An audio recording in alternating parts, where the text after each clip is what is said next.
Hello everyone, and welcome back. Tonight's video is 9 most haunting true janitor night shift horror stories. Working the night shift as a janitor might sound quiet and uneventful, but when the building is empty and the halls echo with silence, that's when the real terror begins. From shadowy figures moving in dark classrooms to unexplainable sounds behind locked doors, these true stories will send chills down your spine. If you enjoy these creepy tales, don't forget to like the video and subscribe to the channel. And let me know in the comments. Where are you watching from? I always love seeing where you're tuning in. Now, let's begin. Mark wasn't new to janitorial work, but he was new to the old elementary school, Northwood. Thick brick walls, windows that squinted in daylight. At night, it felt colder, a tangible chill in the air. He started his shift at 10 p.m. The school was always empty, just the hum of fluorescent lights and the squeak of his mop bucket. His first few nights were quiet. A bit spooky maybe, but that came with the job. Empty hallways always played tricks. He thought he saw a shadow, heard a faint sound. He put his headphones on, listened to music, kept cleaning. He moved from classroom to classroom, wiping desks, emptying trash. The air smelled of old paper and the lemon cleaner he used. Then it started. A faint sound, like distant children's laughter. He was cleaning the main office, far from any classrooms. He pulled off his headphones. The sound was gone. "Just my imagination," he muttered, putting them back on. But then he heard it again. A light, eerie sound. It was coming from the hallway. He paused, listening hard, his breath held tight. Nothing. He shook his head. Long nights did strange things to your ears. The next night, the laughter was clearer. He was in the cafeteria, wiping down tables. The echo of the room made every little noise bounce around. He heard it, distinct and clear, from the kitchen area. A child's giggle. He walked into the kitchen, his heart giving a small thump. It was empty. The stainless steel counters gleamed under the harsh lights. He stood there for a long minute, just listening. The kitchen was silent, except for the distant hum of the refrigerators. He told himself it was the ventilation system, or maybe sounds from outside. But the incidents grew. He found a small, colorful plastic building block in the middle of a freshly mopped hallway. He knew for a fact no one had been in that hall since he cleaned it.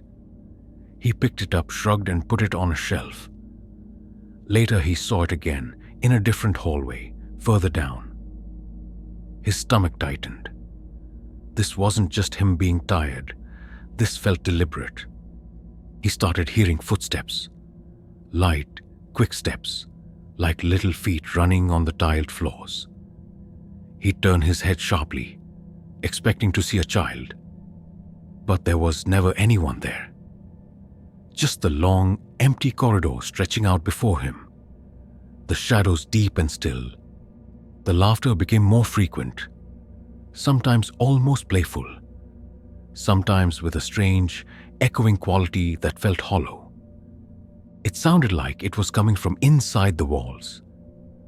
One night, he was cleaning the kindergarten wing. It was always the creepiest part of the school. The tiny chairs, the colorful drawings still pinned to corkboards, the little cubbies for coats. He was wiping down a table in one of the classrooms. The lights in the hall suddenly flickered, plunging the hallway into momentary darkness before buzzing back to life. He stopped, holding his breath. Then he heard it. The laughter. It wasn't distant anymore. It was close. Very close. It sounded like it was right outside the classroom door, maybe even inside the room itself. A a series of quick, high-pitched giggles, playful yet chilling. He spun around, looking at the door, at the windows. Nothing. The sound seemed to swirl around him. His heart hammered against his ribs. He felt a cold breath on the back of his neck. He quickly grabbed his cleaning cart and pushed it towards the door, wanting to leave that room. As he reached the doorway, a small dark shadow darted across the hall, just at the edge of his sight. It was too quick, too small to be a person. It looked like a child, but it was just a fleeting dark shape. He stood frozen, staring at where the shadow had disappeared. The laughter stopped. The silence that followed was heavier, colder than before. Then, he heard a sound from the classroom he had just left. A loud, scraping noise. He slowly turned his head. All the tiny chairs in the classroom, the ones he had just seen neatly pushed under the tables, had been pulled out. They were all sitting away from the tables, as if a whole group of children had just stood up from their seats at the same time. The sight was impossible.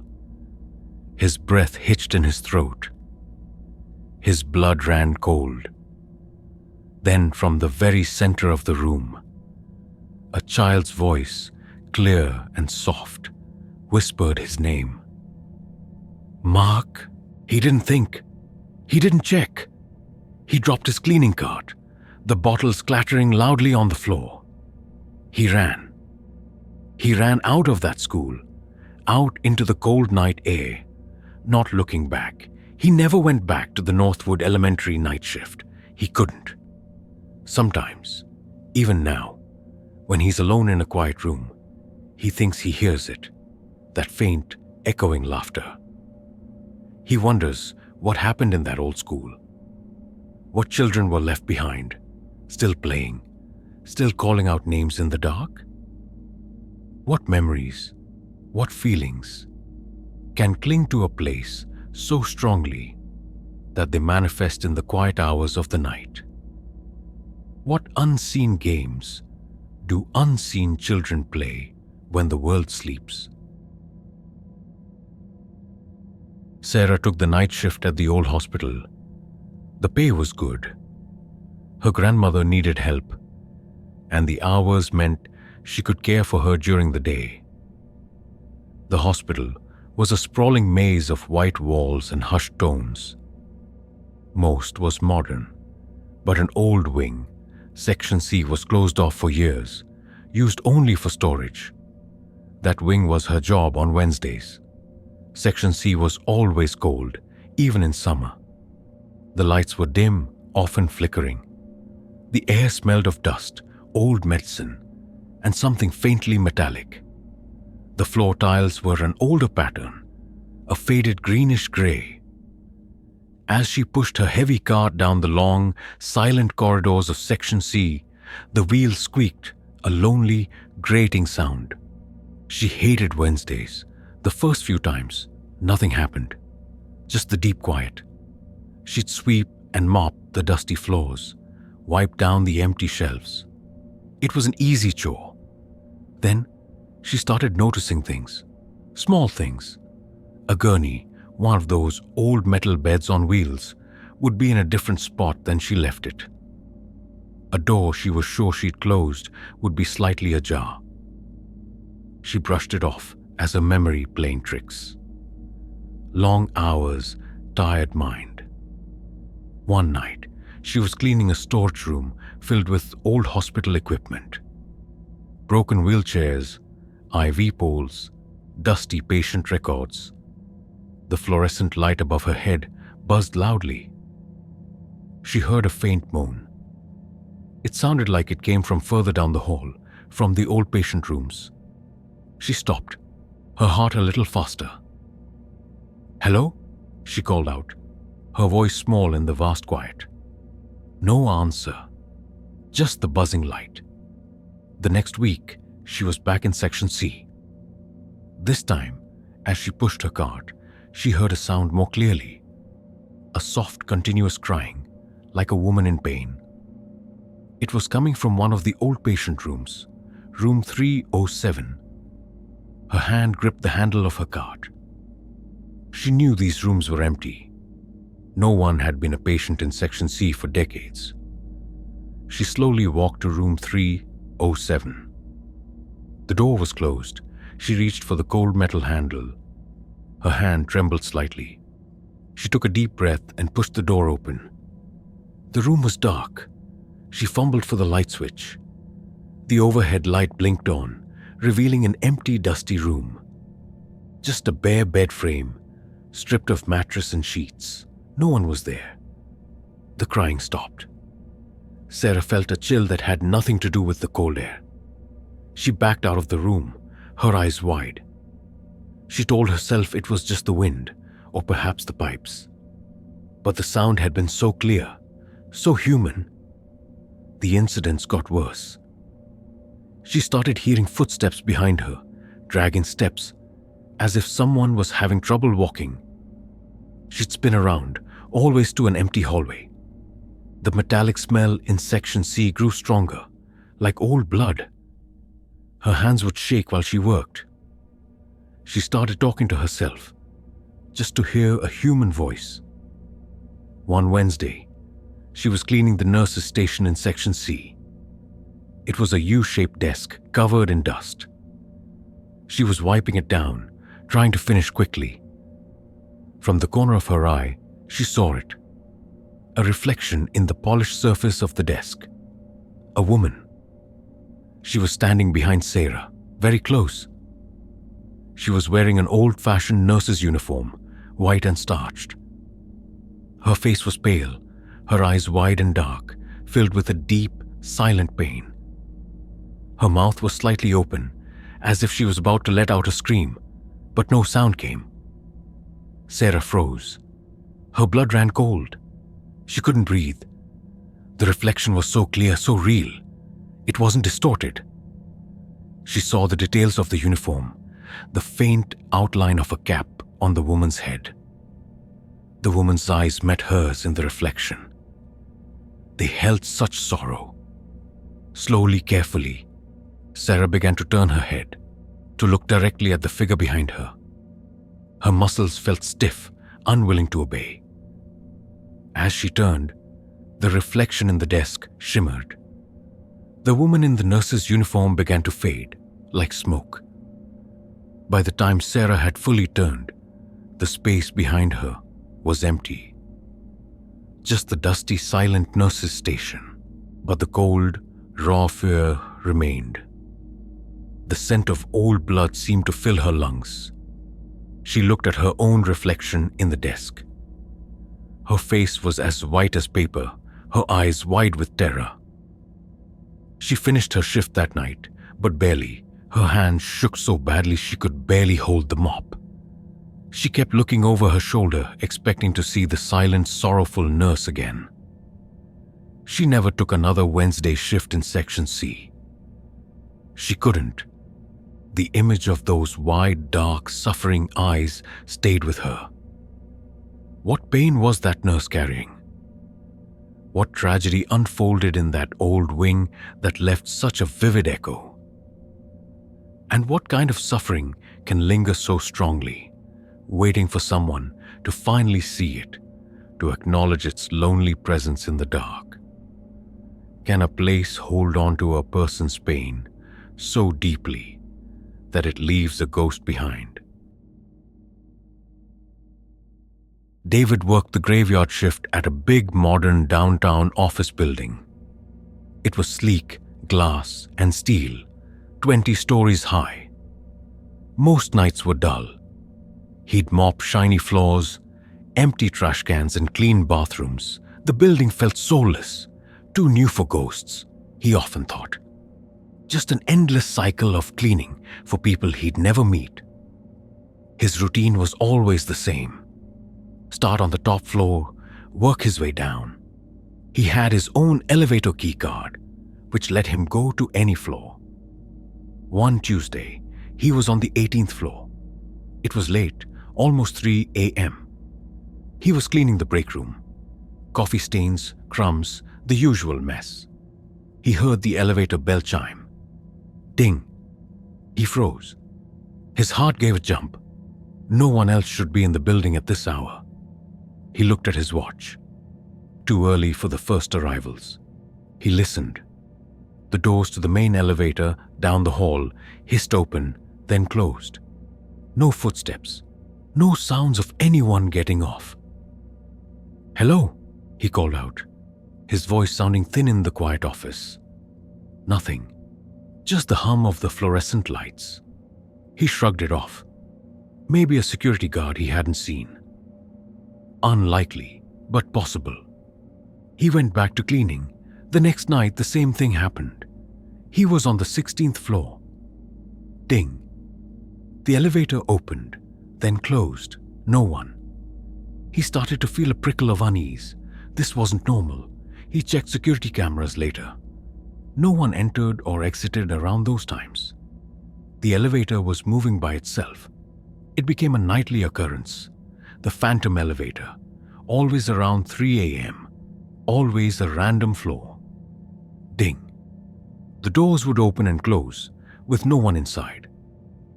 David started dreading that sound. It was like a clock ticking down to something. A reminder that he wasn't alone, even though he knew he should be. The sound was so mechanical, so ordinary, but it started to fill him with a deep, unsettling fear. One night, he decided he'd had enough. He was on the 15th floor, wiping down windows that looked out over the city lights. Ding. The sound came from the main elevator bank. He put down his rag. This time he wouldn't ignore it. He walked slowly, carefully, towards the elevators. He could see the light for the one that had just opened, then closed. It showed it was now moving up. He watched the floor indicator lights above the elevator doors. The light moved up one floor, 16, then another, 17, then 18, then 19. It stopped at 20, the very top floor. Ding. The doors opened. David stared, holding his breath. He could see a sliver of the empty elevator car through the crack in the doors. No one was there. The doors slowly began to close. But just as they were about to meet, a hand appeared in the gap. A pale, slender hand. It stopped the doors from closing. David felt a cold shock. His eyes widened. He stared at the hand. It looked like a woman's hand, very pale, with long, thin fingers. It gripped the edge of the elevator door, holding it open. It was completely still. No movement, no person. Just the hand, suspended there. A wave of intense, silent terror washed over him. He couldn't move. He couldn't speak. He just stared at the hand, which seemed to be waiting for him. The air around him suddenly felt heavy, cold, like he was standing in a freezer. He could almost smell something faint, like old perfume or dry flowers. The hand stayed there for what felt like an eternity. Then slowly, as if withdrawing, it slipped back. The door slid shut with a soft hiss. The floor indicator light above them went dark. The elevator was still. David stood there in the silent hallway, trembling. His entire body was shaking uncontrollably. He backed away slowly, never taking his eyes off the elevator doors. He wanted to run, but his legs felt like jelly. He grabbed his cleaning cart, his hands fumbling with the handle. He didn't care about the rest of the building. He just needed to get out. He rode the service elevator down, straight to the ground floor. He punched out, leaving his cart in the hallway, and walked out into the pre-dawn city. He looked back at the tall glass building. It looked peaceful, innocent in the pale light, but he knew its secret. He quit the next day. He couldn't go back. The image of that pale, still hand waiting in the elevator was burned into his mind. He still wonders who it belonged to. Or what? What unfinished business kept that hand reaching out, night after night, on the top floor of that quiet glass tower? What presence rides the silent elevators of our empty buildings, waiting to be seen? What desperate grip holds a door open, hoping someone will finally look inside? Maria had been cleaning the city's main library for 15 years. A beautiful old building, high ceilings, dark wood, rows of books smelling of old paper and quiet wisdom. She loved the library, knew every dusty corner. It was her second home. But lately, it felt different. It started in the history section. She was dusting the tall shelves, running her cloth over the spines of books that hadn't been touched in decades. She heard a faint whisper. It sounded like someone reading aloud, very softly. She paused, tilting her head. The library was empty, locked up tight. She was the only one there. She brushed it off as the building settling, or maybe a draft. But the whispers continued. They were always from the history section, usually from the older, less read shelves. It sounded like a man's voice, low and rumbling, almost soothing, but she could never make out the words. It was like listening to a conversation through a thick wall. She'd lean closer, try to hear, but it would always fade away when she focused too much. Then, books started appearing. She'd dust a shelf, leave it perfectly neat. The next night, there would be a slim, worn volume sitting on top of a stack of bigger books. A book that clearly didn't belong. She'd put it back where it should go, only to find another one, or sometimes the same one, in a different, equally out-of-place spot the next night. It was like a very strange game. One night, she was pushing her cart past the main reading room, which was dark, just lit by the emergency lights. She heard a soft thud. It came from the history section. Her heart gave a little jump. She slowly walked towards the sound, her heavy keychain clinking softly in the quiet. The air grew colder as she got closer. She turned the corner into the history section. The emergency lights cast long, strange shadows from the towering shelves. The room seemed different. There was a faint, musty smell, like really old paper, stronger than usual. And then she saw it. One of the heavy wooden library chairs, the kind with the carved arms, had been pulled out from a table. It was facing one of the tall bookshelves, as if someone had just been sitting there, reading. On the table, right in front of the chair, was an open book. It was an ancient-looking tome, bound in dark leather, its pages yellowed. It was open to a random page. Maria felt a knot tighten in her stomach. She knew no one had been in this room. No one was allowed to move the old furniture. She walked slowly towards the chair and the book. As she got closer, she heard the whisper again. This time, it was louder. It seemed to come from the open book itself. A low, resonant sound, like a deep voice, reading words she couldn't quite grasp. She reached the table. The book was old, fragile. She could almost feel the weight of history coming off its pages. As she looked down at the open page, a shiver ran through her. The words on the page seemed to shimmer slightly. And then, without warning, the chair slowly, deliberately, began to push itself back towards the table. It moved just a few inches, with a soft scrape against the polished floor, as if someone was carefully scooting it in. Maria gasped, stumbling backward. Her eyes were fixed on the chair, then on the book. The whispering stopped. The chair was still. The room was silent once more, but the silence felt heavy, suffocating. She felt an intense feeling of being watched, of an old presence in that room with her. A presence that had been disturbed. She fled the history section, pushing her cart at a frantic pace. She didn't stop until she was back in the brightly lit main lobby. She locked up her cart and punched out, leaving the library in a hurry. She spent the rest of the night staring at her ceiling, wondering about the old man, the silent reader who seemed to haunt the history section. She tried to avoid that section after that, but it was impossible. Her job required it. Every night she would feel his presence, hear his faint whispers. She never saw him again, not directly, but she always found a book, always open, always on a different table, waiting for her. And sometimes she would see the chair pulled out, just slightly.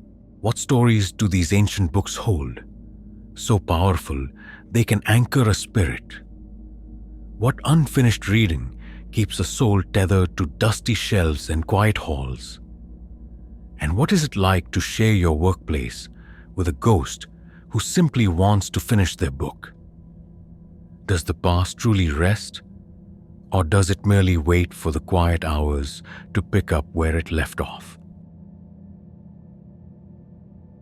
Gary had a rough life, but he always showed up for his shift. He cleaned the city's municipal courthouse, a grand, imposing building with tall columns and heavy oak doors. Justice was supposed to be served there, but after midnight, when lawyers and judges went home, a different kind of justice seemed to stir. Gary's main job was to clean the courtrooms. They were huge, solemn spaces, rows of empty benches, the judge's high bench, the jury box. He started on the 3rd floor. He'd mop the polished wood floors, dust the benches, and empty the witness stand's trash can. The air in these rooms always felt heavy, thick with forgotten arguments, desperate pleas, and harsh judgments. He never liked courtroom number 4. It was always colder, and the lights sometimes flickered.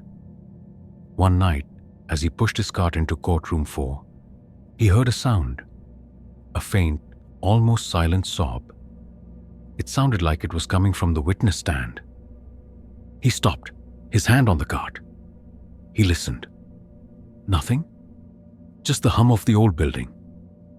He told himself it was just his mind playing tricks. The job was lonely. He moved his cart into the courtroom, past the empty jury box, towards the witness stand. He felt a shiver. The air truly was colder here. He began to clean the witness stand, wiping down the wood. He heard it again. Clearer this time. A deep, heartbreaking sob, followed by a shaky, choked gasp.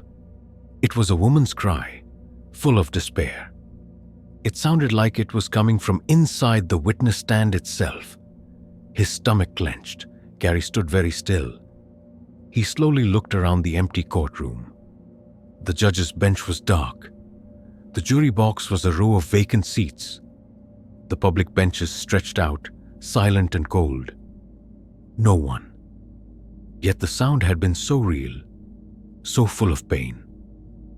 He quickly finished cleaning that spot and moved on, trying to tell himself he was imagining things. But the crying continued, night after night, in courtroom 4. Sometimes it was soft. Sometimes it was a wrenching, gut-deep sob that made Gary's own eyes sting. It always came from the witness stand. He started to feel a deep sadness when he entered that courtroom, an overwhelming sense of loss. Then, things escalated. He started finding small, personal items on the judge's bench. A single, tarnished silver locket. A child's small, wooden toy soldier. A wilted, faded rose. Things that clearly didn't belong to anyone in the courthouse. He would place them on his cart, intending to take them to Lost and Found. But by the end of his shift, they would be gone, vanished. One night, as he was cleaning the defense attorney's table, he heard a distinct sound. It wasn't crying this time. It was a woman's voice, very faint, like a whisper against his ear. Not guilty. The words were soft, yet filled with a desperate plea. Gary dropped his rag. His heart pounded. He looked around. "Who's there?" he called out, his voice hoarse. No answer. Just the heavy silence of the courtroom. The air was now biting cold. He could see his own breath. He slowly turned his head towards the witness stand. A faint, glowing mist began to form there. It was a soft, pale white light, shimmering and shifting, like a human shape trying to solidify. He could vaguely make out the form of a woman, her head bowed, her shoulders shaking with silent sobs. As he watched, frozen in terror, the mist seemed to gather. He could almost see her hair, her dress, the outline of her hands clutching something invisible. The feeling of pure, crushing despair filled the room. He felt it in his chest, a deep ache. Then her head slowly lifted. He couldn't see a face clearly, just the impression of one, blurred and sorrowful within the mist. But he saw her eyes, 2 points of pure, radiating sadness. They seemed to look right through him, not at him, but through him, to something beyond.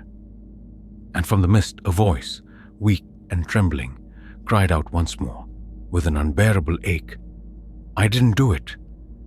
The mist began to fade, slowly dissolving back into the cold air. The crying stopped. The glowing points of sorrowful eyes vanished. The courtroom was empty again, silent, cold. Gary stood there, shaking. The overwhelming despair still clung to him, heavy and suffocating. He didn't even bother to finish his shift. He punched out, walked out of the courthouse, and never went back. He couldn't shake the image of that sorrowful mist, those pleading eyes. What untold tragedy happened in that courtroom? What injustice left a soul so broken, so desperate to be heard, that it still cries out from the witness stand in the dead of night? What kind of pain could make a building hold on to a person's last, desperate plea for so long? Do the halls of justice sometimes hold on to injustice itself, echoing the last unheard cries of the wronged? Carlos cleaned the city's largest train station, an old grand building, bustling with thousands by day. At night, when the last trains pulled out, it became a vast, echoing cavern of brick and steel. The air always smelled of stale coffee, exhaust fumes, and something old and metallic, like lost luggage and forgotten journeys. Carlos liked the quiet of the night shift. He'd push his big industrial floor cleaner across the polished floors. The machine's roar a comforting shield against the silence. He'd mop the platforms, dust the empty ticket counters. The station was his domain. Then he started hearing it, a faint, distant whistling. It sounded like a train coming into the station, but much softer, and always from a track that was no longer used. Track 7. He'd stop his machine, listen intently. The whistling would fade. He'd check the schedule. No trains were due at that hour, especially not on a closed track. He figured it was just the wind howling through the massive structure. But the whistling became more regular. Always around 2:30 a.m. Always from track 7. Sometimes he'd hear the heavy clunk of train cars coupling or the hiss of air brakes. He'd walk towards track 7, his flashlight beam cutting through the dimness. It was always empty. Just the cold, silent steel rails stretching into the darkness. One night, he was cleaning near the old luggage office close to track 7. He heard the whistling. It was louder this time, closer. It sounded like an old steam engine. And then he heard voices. Faint, excited chatter, like a crowd of people. People waiting for a train. Carlos stopped his machine. His heart began to pound. He knew he was the only one in the station. He walked slowly, cautiously, towards track 7. The air grew colder. He could smell coal smoke, a faint, acrid scent that shouldn't be there.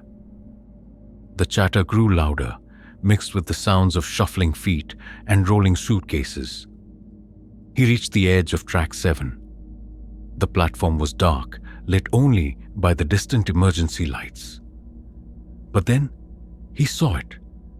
A faint, shimmering light at the far end of the track, growing brighter. It looked like the headlamp of an old train. As it grew closer, he could hear the unmistakable chuk-chuk-chuk of a steam engine slowly pulling into the station. The sound of the whistle pierced the air, sharp and long. Carlos pressed himself against a support pillar, hidden in the shadows. His eyes were wide with disbelief and terror. The train materialized from the darkness. It was an old-fashioned passenger train, black and gleaming, with a towering smokestack. Steam hissed from its sides. It pulled slowly along track 7, its windows dark. As it passed, he could feel a faint rumble under his feet, the rush of cold air.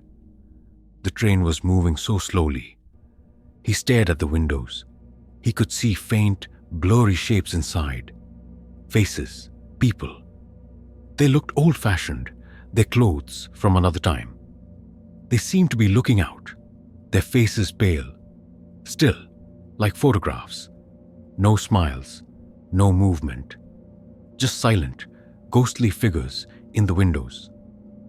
The train came to a complete stop, right in front of where he was hiding. The whistle gave one last, soft sigh. The steam continued to hiss. The excited chatter had stopped now. An eerie silence fell over the platform, broken only by the sounds of the phantom train. Then one of the train doors, in the middle of a carriage, slowly slid open with a soft whoosh. A figure stood in the doorway. It was a man, dressed in an old conductor's uniform. His face was pale and drawn. His eyes were dark, unseeing. He raised one hand, slowly, and pointed. He pointed directly at Carlos. Carlos gasped, a choked sound. He could feel the cold gaze, the terrible weight of that pointing finger. He didn't wait.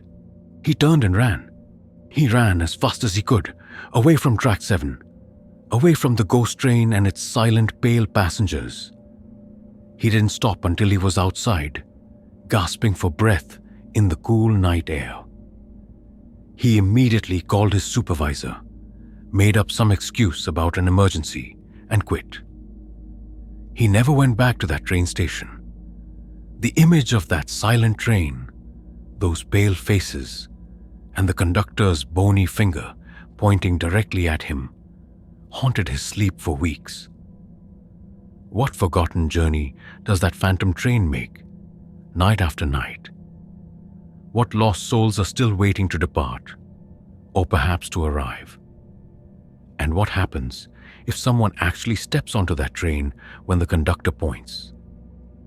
Do our old stations hold on to the echoes of those who never reached their destination? Their journey is trapped in an endless loop of the night. Lena worked at a research facility, a modern, stark building filled with labs and offices. Most was gleaming chrome and sterile white. But there was a basement, an old, unused part, now just for storage. It was dark, dusty, full of strange, forgotten equipment. That basement was her deepest fear. Her job was mostly offices and labs, but once a week, she had to clean the basement's main corridor. It was a requirement. The air down there always felt heavy, thick with a strange, metallic smell. The single bare bulb at the end of the long hallway cast dancing shadows that played tricks on her eyes. The quiet was absolute, broken only by the distant hum of the old ventilation system. At first, it was just a feeling, a sense of being watched. She'd sweep the concrete floor, her head low, constantly glancing over her shoulder. She told herself it was just the eerie quiet, the isolation. Basements were always creepy. Then she started hearing things, a faint scratching sound, like claws on concrete. It seemed to come from deeper within the basement, from the rooms that were always locked. She'd stop her broom, listen hard. The scratching would stop. When she resumed, it would start again. Softer, but still there. It was like something was mimicking her movements. The scratching grew more distinct, more deliberate.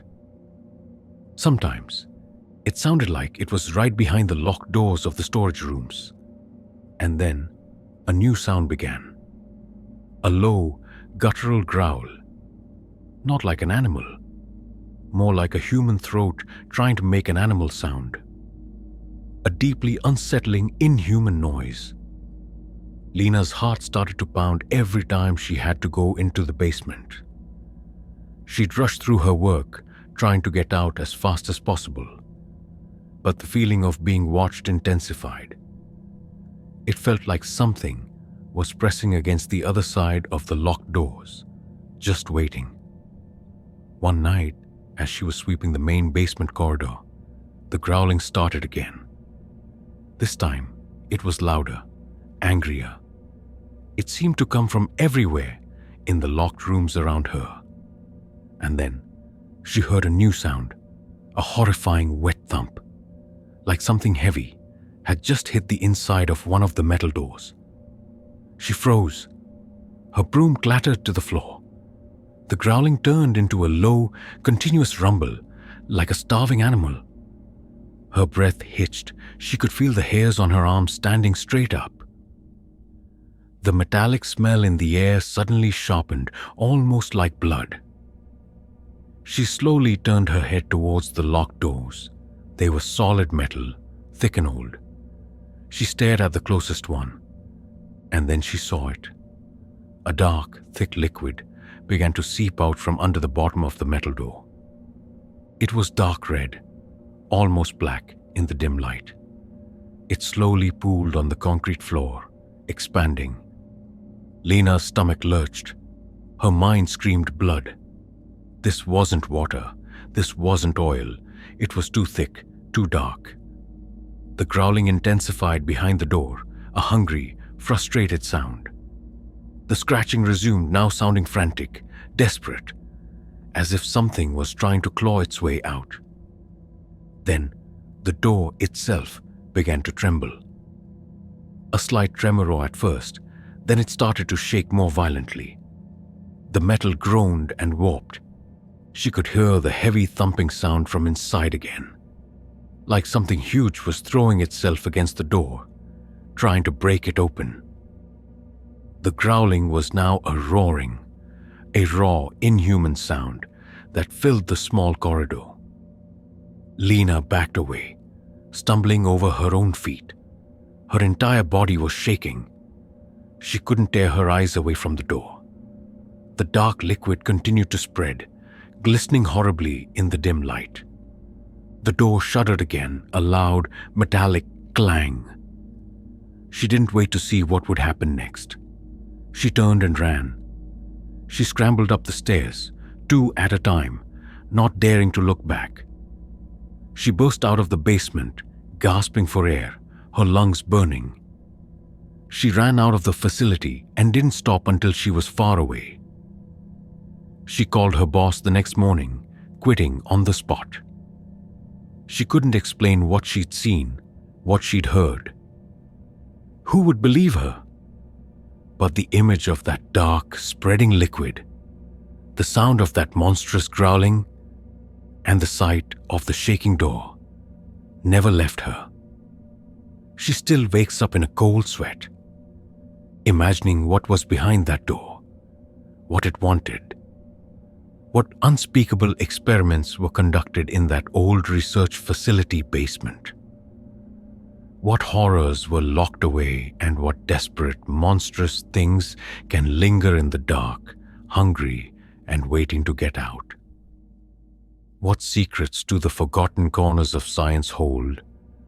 And what price do we pay for locking away our mistakes, only to have them claw at the doors of the night?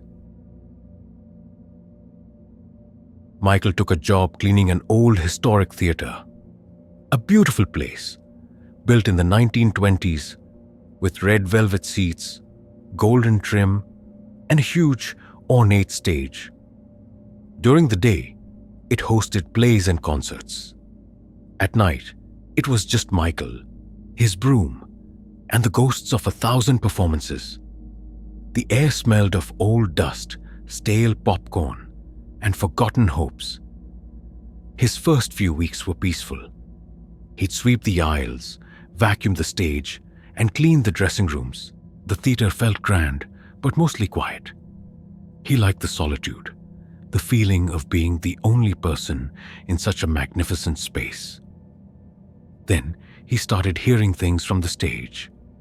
Faint, distant music. It sounded like an old piano playing a sad, slow tune. He'd be in the back of the auditorium, emptying trash, and the music would drift towards him. He'd stop, listening. It would always fade away. He blamed it on his imagination or sounds carrying from outside. But the music became clearer, more distinct. Sometimes, he'd hear faint singing, a woman's voice, high and mournful. It always seemed to come from the very center of the empty stage. He'd go up to the stage, shine his flashlight around. Nothing. Just the vast empty space. The heavy velvet curtains drawn shut. The air on the stage always felt colder, heavier than the rest of the theater. Then he started noticing movement in the auditorium. On stage, cleaning, he'd see a flicker in the red velvet seats. A shadow, a shift. He'd turn, but the seats would be empty. He felt like he was being watched, not by one person, but by an entire silent audience. One night, he was polishing the brass railings in the orchestra pit. He heard the piano music again, louder than ever. It was a beautiful, haunting melody, and with it, a woman's voice, singing clearly now. It was a sad, opera-like song, full of longing. It was coming from the stage. He slowly looked up. The stage lights were off. Only the dim emergency lights illuminated the huge space. But in the center of the stage, a faint, shimmering light began to gather. It was translucent, like smoke, but it slowly began to take on a human form. A woman. She was wearing a flowing, old-fashioned white dress, her hair pulled up. She was standing center stage, her arms outstretched, her head tilted back as if lost in song. Michael froze. His heart hammered against his ribs. He couldn't make out her face clearly, but he could feel the immense emotion pouring from her. The music and the singing seemed to come directly from her. She looked so real, yet so obviously not. She was translucent, like a dream. As he watched, paralyzed, the woman began to turn slowly, as if addressing an audience. Her voice, though not loud, filled the entire theater. It was a voice filled with profound sorrow, with a beauty that brought tears to his eyes. She sang about lost love, about heartbreak, about a performance that never was. Then, without warning, a faint, shimmering light began to appear in the seats of the auditorium. One by one, in random rows, ghostly figures materialized. They were sitting silently, their forms blurred and indistinct, like a phantom audience. They were all looking at the woman on stage. The singing continued, building in intensity. The woman seemed to pour her entire soul into the performance. Then, as she reached the final high note, her voice soared, filling the theater with a sound of pure, agonizing grief. As the last note faded, a faint, ethereal applause began to echo through the empty seats, 1,000 silent hands clapping. The applause lasted only a few seconds. Then the ghostly figures in the seats began to fade, dissolving back into the darkness. The shimmering woman on stage, her song finished, slowly lowered her arms. She looked out at the empty space where her audience had been, a profound sadness settling over her translucent form. Then she too began to fade, slowly melting away until the stage was empty once more. The music stopped. The theater was silent. Michael stood there, trembling, tears streaming down his face. The air still vibrated with the emotion of the performance. He had just witnessed something impossible, a show for no one, by someone who was no longer there. He finished his shift in a daze. He went home, but he couldn't sleep. The woman's haunting song, the silent applause, kept replaying in his mind. He couldn't go back to that theater. He resigned the next day. He couldn't face the ghost of that performer, forever singing her mournful song to a phantom audience. What unfinished performance keeps a soul trapped on an empty stage? What deep heartbreak still seeks an audience in the dead of night? And what kind of pain drives a ghost to sing her sorrow to the silent, empty seats of a forgotten theater? Do places of great passion hold on to the echoes of our triumphs and our tragedies, playing them out again and again when no one is supposed to be watching? Javier worked at a very old, sprawling university. There for centuries, ancient buildings with ivy-climbing stone walls, oak trees shading forgotten courtyards. His shift began at midnight. He mostly cleaned lecture halls and a few professors' offices. The university at night was a maze of dark arches and silent, echoing stone. The air smelled of old books, cold stone, and damp earth. He loved the history of the place, but also felt its weight. He knew the university had seen countless lives, countless stories. He felt that weight most in the old philosophy building. It was the oldest, most Gothic-looking building on campus. His first few weeks were uneventful. Just the quiet hum of the old heating system, creak of floorboards. Then one night, in a large lecture hall in the philosophy building, wiping down desks, he heard soft tapping. It came from the blackboard at the front. A slow, steady tap, tap, tap. He stopped, looked at the blackboard. It was clean. No one was there. He walked closer. The tapping stopped. He waited. Nothing. He shrugged. Old buildings made noises. He went back to cleaning. But the tapping continued. Night after night, always from the blackboard in that lecture hall. Sometimes it would sound like a fingernail gently tapping, sometimes like chalk. He'd walk up to the board, but there was never any chalk dust, no marks. Just the clean, dark surface. It started to unnerve him. It felt like someone was trying to get his attention. Then, things started to change on the blackboard. He'd clean the board perfectly, erase every single mark. The next night, he'd come in, and there would be a single, faint symbol drawn on it. A strange geometric shape. Not like anything he recognized. He'd erase it again, thinking it was a prank. But it would reappear the next night. Sometimes a different symbol, sometimes the same. He began to feel a constant, heavy presence in that lecture hall. A cold spot that moved around the room, always just behind him. He started dreading the philosophy building. His hands would feel clammy as he approached it. The air inside felt thick, difficult to breathe. One night, as he was cleaning the lecture hall, the tapping started again.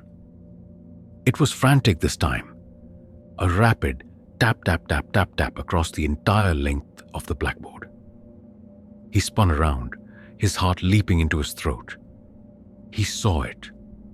Faint, glowing lines of chalk began to appear on the blackboard. They moved on their own, quickly, drawing symbols and strange diagrams.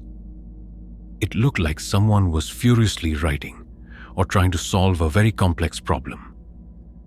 The lines glowed with a pale white light against the dark board. He could hear faint whispers like many voices arguing, debating, but he couldn't make out any words.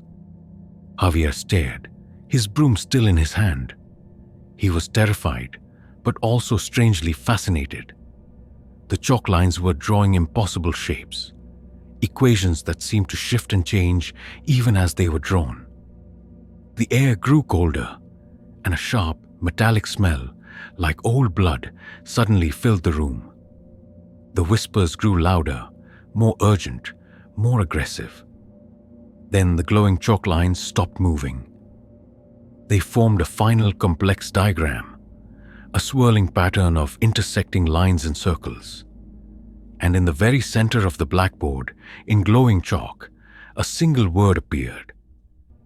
It was written in an ancient, flowing script he didn't recognize. But he felt its meaning. It felt like a word of immense power or immense danger.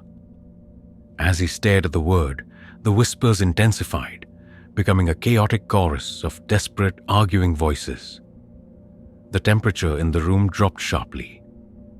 He could feel a terrible pressure, like the air itself was trying to push him down. And then, a dark shadow, much deeper than any natural shadow, detached itself from the wall behind the blackboard. It grew, stretching towards him, shapeless and vast. It felt like a hungry void. Javier dropped his broom. He turned and bolted. He ran out of that lecture hall, out of the philosophy building, and didn't stop until he was outside, gasping for air. The cold night breeze, a welcome relief. He looked back at the old building. The windows were dark. The ivy seemed to writhe in the moonlight. He never returned to the university. He couldn't. The image of those glowing symbols, that terrible word, and the encroaching shadow was burned into his mind. He still sometimes hears tapping in his quiet apartment. He wonders what dark knowledge was being shared or pursued on that blackboard. What forbidden knowledge was uncovered in that old university, and what lingering presence still tries to communicate it, frantically drawing its warnings or its lessons in the dark. What happens when a pursuit of knowledge opens doors that should have stayed forever closed? Do the halls of academia hold more than just learning, sometimes clinging to secrets that hunger for a living mind to hear them? These stories paint a chilling picture, don't they, of the world that awakens when we sleep. The janitors, alone in vast, silent buildings, become unwilling witnesses to the unseen. They go in with a mop, but often leave with a terror that changes them forever, etching itself into their very souls. What connects these tales isn't just the late hour or empty halls. It's profound isolation, the sheer vulnerability of being the only soul in a building that suddenly feels alive with something else, something ancient, something sorrowful, something hungry, waiting to be acknowledged. Think of Mark, running from unseen children in the elementary school, or Sarah, seeing the sorrowful nurse in the old hospital wing. David, haunted by a pale hand in a silent elevator. Maria, sharing her library with a phantom reader.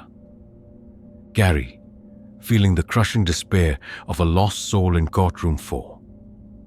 Carlos, witnessing a ghost train with its silent pale passengers.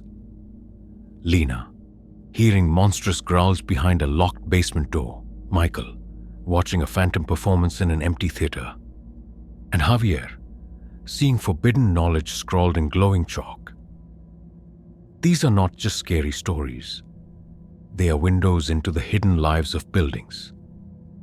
They remind us that walls hold more than memories. They can hold emotions, echoes, and sometimes actual presences. What secrets are whispered in the dead of night that only night shift workers hear? Their minds open to the impossible. Every building has a history. Every room has seen joy, sorrow, anger, fear. Perhaps these powerful human experiences don't just vanish into thin air. Perhaps they cling to the very fabric of the place, waiting for quiet, lonely hours to manifest, waiting for an audience, waiting for a victim. These janitors, going about their ordinary tasks, stumbled into the extraordinary. They swept floors and swept away the veil between worlds.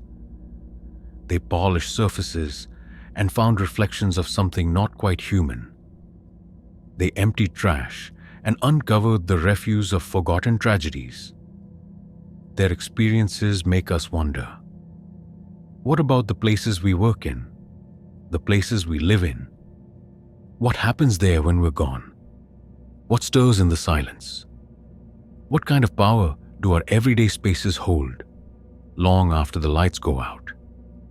It makes you think twice about being alone in a deserted building, doesn't it? That sudden chill, that unexplained sound. Is it just the wind or something more? Your imagination or something else trying to tell you a story directly? Perhaps the next time you're in a quiet building, late at night, you'll listen a little more closely to the silence. You'll wonder what unseen eyes might be watching, what unheard whispers might be drifting from the dark corners. These stories remind us to be mindful of the spaces we inhabit, to respect their history, to acknowledge that some things once disturbed can never truly be put back to sleep. And sometimes, the scariest stories are the ones that happen when no one else is around to see them. Have you ever worked a night shift in a place that just felt wrong? Have you ever heard something or seen something that made you question what you thought was real? What hidden lives do our buildings lead after dark? Share your experiences, your thoughts, and your own chilling encounters in the comments below. Let us know if you too have walked the halls when the world sleeps and found something waiting there.